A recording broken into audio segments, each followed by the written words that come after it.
Davos. Contempló durante bastante tiempo cómo crecía la vela mientras decidía si prefería la muerte o la vida. Sabía que sería más fácil morir. Todo lo que tenía que hacer era arrastrarse de nuevo hasta la cueva y dejar que la nave pasara de largo y la muerte lo encontraría.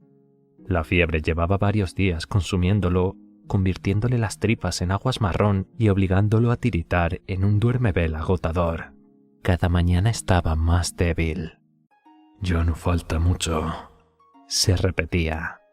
Si la fiebre no lo mataba, sin duda lo mataría la sed.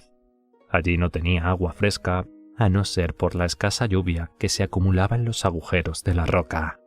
Solo 3 días antes, ¿o serían 4? En la roca era difícil distinguir un día de otro. Los agujeros habían estado secos como huesos viejos y la visión del agua de la bahía verde y gris que lo rodeaba casi había sido más de lo que podía soportar. Una vez comenzara a beber agua de mar, el final llegaría con celeridad, lo sabía, pero de todos modos tenía la garganta tan reseca que había estado a punto de beber aquel primer trago. Un súbito chaparrón lo había salvado. En aquel momento estaba tan débil que lo único que pudo hacer fue tumbarse bajo la lluvia con los ojos cerrados y la boca abierta y dejar que el agua le cayera sobre los labios agrietados y la lengua hinchada.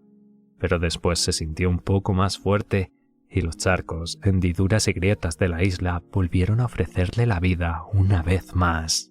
Pero aquello había sido hacía ya 3 días, quizá 4, y no quedaba casi agua. Una parte se había evaporado y él había bebido el resto. Por la mañana estaría de nuevo lamiendo el fango y las piedras frías y húmedas en el fondo de las hondonadas. Y si no lo mataban la sed o la fiebre, el hambre acabaría con él. Su isla no era más que un peñasco árido que sobresalía en la inmensidad de la bahía de Aguas Negras.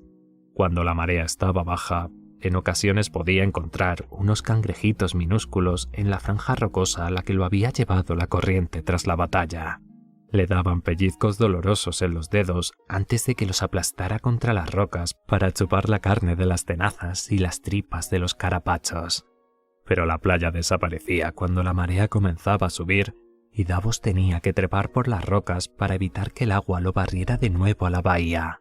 La altura del islote con la marea alta era de unas 7 varas sobre el nivel del mar, pero cuando las aguas se agitaban, las salpicaduras llegaban mucho más arriba, así que no tenía manera de mantenerse seco ni siquiera en su caverna, que en realidad no era más que un hueco en la roca bajo un saliente. Solo crecían líquenes en aquel peñasco y hasta las aves marinas eludían el lugar. De vez en cuando, alguna gaviota se posaba en la cima de la roca y Davos intentaba cazarla, pero las aves eran demasiado rápidas y no le permitían acercarse. Se dedicó a tirarles piedras, pero estaba demasiado débil para lanzarlas con fuerza, así que incluso cuando lograba darle a una gaviota, ésta se limitaba a graznar asustada y después salía volando. Desde su refugio se veían otras rocas, distantes montículos de piedra más altos que el suyo. El más cercano se elevaba unas 20 varas sobre el agua, calculaba, aunque a aquella distancia no era fácil estar muy seguro. Una nube de gaviotas se posaba allí constantemente y con frecuencia Davos pensó en ir a robar los nidos. Pero el agua estaba fría, las corrientes eran traicioneras y sabía que carecía de fuerzas para nadar aquel trecho. Si lo intentaba, moriría con tanta seguridad como si bebiera agua salada. En el mar angosto, el otoño era húmedo y lluvioso, lo recordaba de años anteriores. Los días no eran malos siempre que brillara el sol, pero las noches se volvían cada vez más frías y a veces el viento barría la bahía arreando por delante una franja de cabrillas y Davos no tardaba en encontrarse empapado y tembloroso. La fiebre y los escalofríos lo asaltaban por turno y sufría ataques de una tos ronca y persistente. La única protección con la que contaba era su caverna y resultaba demasiado pequeña. Durante la marea baja, a la orilla rocosa llegaban trozos de madera a la deriva o restos carbonizados de naves, pero Davos no tenía manera de conseguir una chispa para hacer fuego. En cierta ocasión, desesperado, había intentado frotar 2 trozos de madera, uno contra el otro, pero estaban podridos y sus esfuerzos solo dieron como fruto abundantes ampollas. También tenía la ropa empapada y en la bahía había perdido una bota antes de que el agua lo arrastrara al peñasco. La sed, el hambre y la intemperie, aquellos eran sus compañeros hora tras hora, día tras día, y ya había llegado a considerarlos sus amigos. Muy pronto alguno de aquellos amigos se compadecería de él y lo liberaría de su sufrimiento interminable. O quizá, sencillamente, un día se echaría al agua y comenzaría a nadar hacia la orilla que, bien lo sabía, se encontraba al norte, en alguna parte más allá de su campo de visión, demasiado lejos para nadar, tan débil como estaba, pero aquello no le importaba. Davos siempre había sido marino, estaba destinado a morir en el mar. «Los dioses que viven bajo el agua me han estado esperando», se dijo. «Hace mucho que debí ir a reunirme con ellos». Pero allí estaba, una vela, solo una manchita en el horizonte, aunque se iba haciendo más grande. Una nave donde no debería haber naves. Sabía dónde se hallaba su roca, más o menos. Era uno de los muchos promontorios que se alzaban en la bahía de Aguas Negras. El más alto de todos se erguía unas 50 varas por encima de las aguas y una docena de peñascos menores sobresalían entre 15 y 30 varas. Los marineros los denominaban arpones del rey Pescadilla y sabían que por cada uno que asomaba por encima de la superficie, una docena más acechaba debajo. Todo capitán con sentido común mantenía rumbo bien apartado de ellos. Davos, con los ojos claros enrojecidos, vio cómo se hinchaba la vela y trató de captar el sonido del viento atrapado en la lona. «Viene en esta dirección». A no ser que cambiara de rumbo repentinamente, pasaría tan cerca de su miserable refugio que podrían oírlo. Aquello podía significar la vida en caso de que quisiera seguir viviendo, y no estaba muy seguro. «¿Para qué voy a vivir?», pensó mientras las lágrimas le nublaban la vista. «Sed benévolos, dioses. ¿Para qué? Mis hijos están muertos. Dale y Allard, Marek y Mazos, quizá también Devan. ¿Cómo puede sobrevivir un padre a tantos hijos jóvenes y fuertes? ¿Cómo podré seguir adelante? Soy un carapacho vacío. El cangrejo ha muerto y no queda nada dentro. ¿Acaso no lo veis?»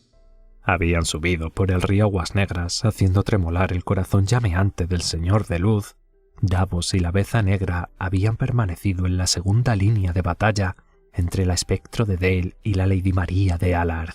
Marek, su tercer hijo, era el capataz de remeros de la Furia en el centro de la primera línea, mientras que Mazos era el segundo de a bordo de su padre. Bajo las murallas de la Fortaleza Roja, las galeras de Stannis Baratheon habían entrado en batalla con la flota más pequeña de Joffrey, el Niño Rey, y durante unos breves momentos el río había vibrado con el sonido de las cuerdas de los arcos y el crujido de los arietes de hierro, destrozando tanto remos como cascos de naves.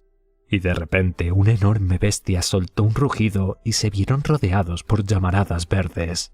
Fuego valirio, orina de piromantes, el demonio de Jade. Mazos estaba de pie a su lado sobre la cubierta de la Beza Negra cuando la nave pareció elevarse sobre el agua. Davos fue a parar al río, donde se debatió impotente, arrastrado por una corriente que lo sacudía. Río arriba, las llamas de 25 varas de altura se habían alzado hacia el cielo. Había visto arder la Beza Negra, la Furia y una docena más de naves. Había visto a hombres en llamas que saltaban al agua para morir ahogados. La Espectro y la Lady María desaparecieron, hundidas, destrozadas o tragadas por el velo de fuego valirio, y no había tiempo para buscarlas porque la desembocadura del río se aproximaba y los Lannister habían levantado allí una enorme cadena de hierro. De orilla a orilla no había otra cosa que naves ardiendo y fuego valirio. Aquella visión le heló el corazón y aún recordaba los sonidos. El chisporroteo de las llamas, el siseo del vapor, los gritos de los moribundos y el golpe de aquel calor horrible contra el rostro mientras la corriente lo arrastraba hacia el infierno. Lo único que tenía que hacer era quedarse quieto.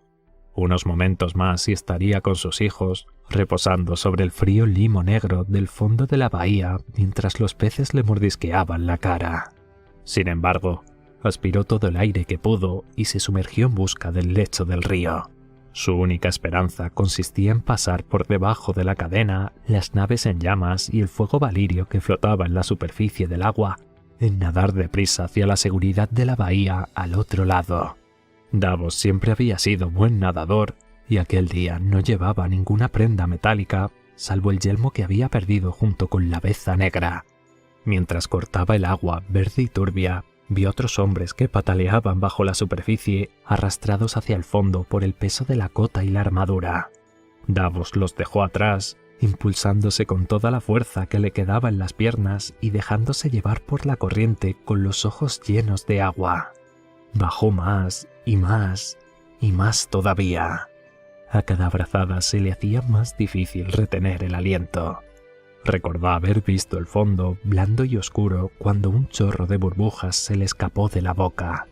Tocó algo con una pierna, un obstáculo, un pez o quizá un hombre que se ahogaba, nunca lo supo.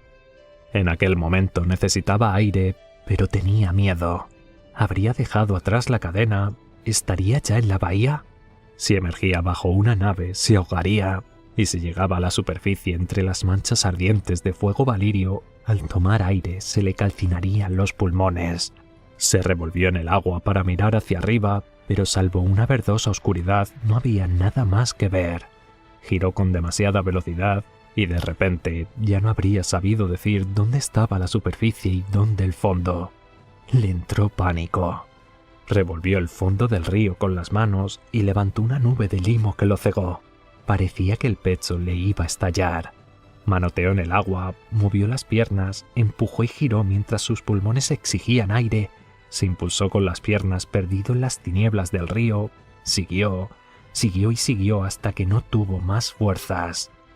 Cuando abrió la boca para gritar, le entró agua con sabor a sal y Davos Seaworth supo que se estaba ahogando. Lo siguiente que recordaba era el sol en lo alto y él sobre una playa de piedras, al pie de un montículo rocoso rodeado por la desierta bahía, con un mástil roto, una vela quemada y un cadáver hinchado a su lado. El mástil, la vela y el cadáver desaparecieron con la siguiente marea alta, dejando a Davos solo en su roca entre los arpones del rey Pescadilla. Sus muchos años como contrabandista le habían hecho conocer las aguas en torno a Desembarco del Rey mejor que cualquiera de las casas donde había vivido, y sabía que su refugio no era más que un puntito en las cartas de navegación en una zona de la que los marinos se apartaban sin aproximarse nunca. Aunque por ser un buen lugar para esconderse, el propio Davos había pasado por allí un par de veces en sus años de contrabandista. Cuando me encuentren aquí, muerto, si me encuentren alguna vez, quizá le pongan mi nombre a esta roca, pensó. La llamarán Roca Cebolla. Será mi lápida y mi legado. No merecía otra cosa. El padre protege a sus hijos, enseñaban los séptones, pero Davos había llevado a sus hijos al fuego. Dale no le daría nunca a su esposa al hijo por el que habían rezado, y Allard, con su chica en Antigua, su chica en Desembarco del Rey y su chica en Bravos, solo dejaría atrás mujeres sollozantes. Mazos no sería nunca capitán de una nave propia como había soñado. Maric no sería nunca armado caballero. ¿Cómo puedo vivir si todos ellos han muerto? Han caído tantos caballeros valientes y señores poderosos, hombres de alta cuna, mejores que yo. Métete dentro de tu cueva, Davos. Métete ahí y hazte un ovillo. Deja que la nave se vaya y nadie te molestará nunca más. Duerme sobre tu almohada de piedra y deja que las gaviotas te picoteen los ojos mientras los cangrejos te devoran. Se lo debes a ellos, a los que tantas veces has devorado. Escóndete, contrabandista. Escóndete, calla y muere. La vela estaba casi a su altura. Un momento más y la nave pasaría de largo y él podría morir en paz. Se llevó la mano a la garganta en busca del saquito de cuero que siempre llevaba al cuello.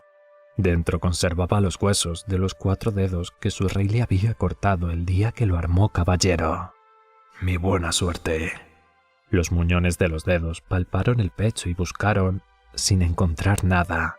El saquito había desaparecido y con él las falanges. Stannis no había comprendido nunca por qué Davos conservaba aquellos huesos. Para acordarme de la justicia de mi rey, masculló entre los labios agrietados, pero los había perdido. El fuego se llevó mi suerte junto con mis hijos. En sus sueños, el río aún seguía en llamas y sobre las aguas bailaban demonios con feroces látigos en las manos, mientras los hombres ardían y se carbonizaban bajo su azote. «Madre, sálvame», imploró Davos. «Sálvame, dulce madre, sálvanos a todos. Me ha abandonado la suerte y he perdido a mis hijos». Lloraba lágrima viva y las lágrimas saladas le corrían por las mejillas. «El fuego se lo ha llevado todo. El fuego». Quizá fuera el viento que golpeaba la roca o el sonido del mar en la orilla, pero durante un instante, Davos Seaworth oyó que ella respondía. «Tú convocaste el fuego», le susurró con una voz tan débil como el sonido de las olas en una caracola, con dulzura y tristeza. «Tú nos quemaste, nos quemaste, nos quemaste». «Fue ella», gritó Davos. «Madre, no nos abandones. Fue ella quien te quemó. Melisandre, la mujer roja. Fue ella». La veía como si la tuviera delante, con aquella cara con forma de corazón, los ojos rojos, el cabello cobrizo y largo, las túnicas rojas que se movían como llamas cuando andaba, un remolino de seda y satén. Había llegado de Asai, del este, había entrado en Rocadragón y había conquistado a Selís y a los hombres de la reina para su dios extranjero, y después hasta el rey, al propio Stannis Baratheon, que había llegado incluso a poner en su estandarte el corazón llameante de Rolor, señor de luz y dios de la llama y la sombra. A petición de Melisandre había sacado a los 7 del Septon de Rocadragón y los había quemado delante de las puertas del castillo. Después había quemado también el bosque de dioses de Bastión de Tormentas, así como el árbol corazón, un enorme arciano blanco con un rostro solemne. «Fue obra de ella», repitió Davos, con voz más débil. «Obra de ella y también tuya, caballero de la cebolla. Tú remaste para llevarla a Bastión de Tormentas en la oscuridad de la noche, para que pudiera dar a luz a su hijo de la penumbra. No estás libre de culpa, no. Cabalgaste bajo su bandera y la hiciste ondear en tu mástil. Contemplaste cómo los 7 ardían en Rocadragón y no hiciste nada. Ella echó al fuego la justicia del padre, la misericordia de la madre y la sabiduría de la vieja, al herrero y al desconocido, a la doncella y al guerrero. Ella los quemó a todos para gloria de su cruel dios, y tú estabas allí, en silencio. Y cuando mató al viejo maestre Cresen, ni siquiera entonces hiciste nada». La vela estaba a 100 varas de distancia y atravesaba la bahía con presteza. En unos instantes lo habría pasado de largo y se alejaría. Ser Davos Seaworth empezó a escalar su roca. Se aferraba con manos temblorosas y la cabeza nublada por la fiebre. En 2 ocasiones, los dedos mutilados resbalaron en la piedra húmeda y estuvo a punto de caer, pero se las arregló para seguir agarrado. Si caía, podía darse por muerto y tenía que vivir. Al menos un poco más de tiempo. Había algo que tenía que hacer. La cima de la roca era demasiado pequeña para erguirse sobre ella con seguridad, sobre todo estando tan débil, así que permaneció agachado y sacudió los brazos descarnados. ¡Haz el barco!, gritó al viento. ¡Haz el barco aquí! ¡Aquí! Desde allí arriba podía verlo con más claridad. El casco esbelto a franjas, el mascarón de bronce y la vela hinchada.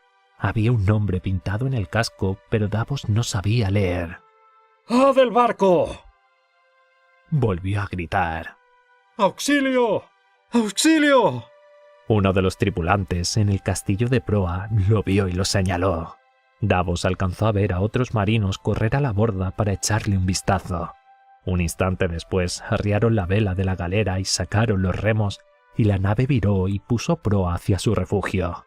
Era demasiado grande para acercarse mucho a la roca, pero a unas 30 varas echaron un bote pequeño al agua. Davos se agarró a la roca y vio cómo el bote se aproximaba.